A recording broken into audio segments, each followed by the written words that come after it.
So we're standing here in Sonoma Valley, which is an AVA of Sonoma County, and this is really the sister, or should I say the brother, valley of the Napa Valley.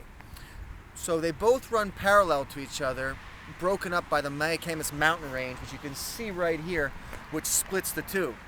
And if you remember when we were together over in Carneros, we saw how that San Pablo Bay came all the way up from the south, right where San Francisco is, and it hit the Mayacamas mountain range and split, going west to Sonoma and east to Napa. Well, now we're standing in the western part, and it's like a funnel because we have the Mayacamas mountain range here, and we have the Sonoma mountain range to your left.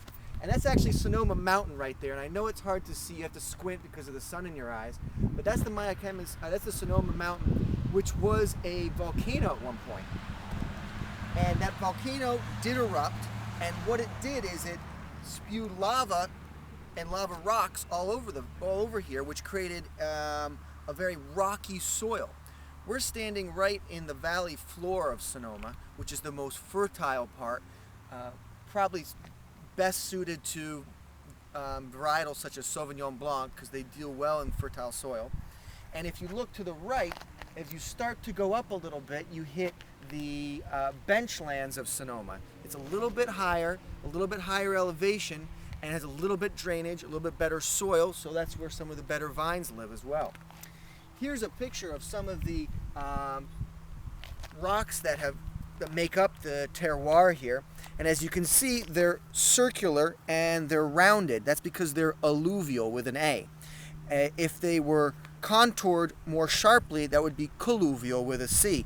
But due to the Sonoma River, that Sonoma Creek that runs through here, and the water that's run through here, you've got an alluvial soil.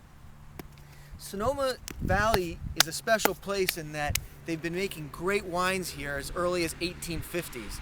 So what you had is the missionaries that came up from South America, and they made it all the way up here to Sonoma. And they're famous around here. That's why you'll see the Sonoma Mission around here, which was the St. Francis Mission. And they brought with them vines. And you also have, as we spoke earlier, you have immigrants coming over from Italy, France, Spain that also brought wine knowledge and vines.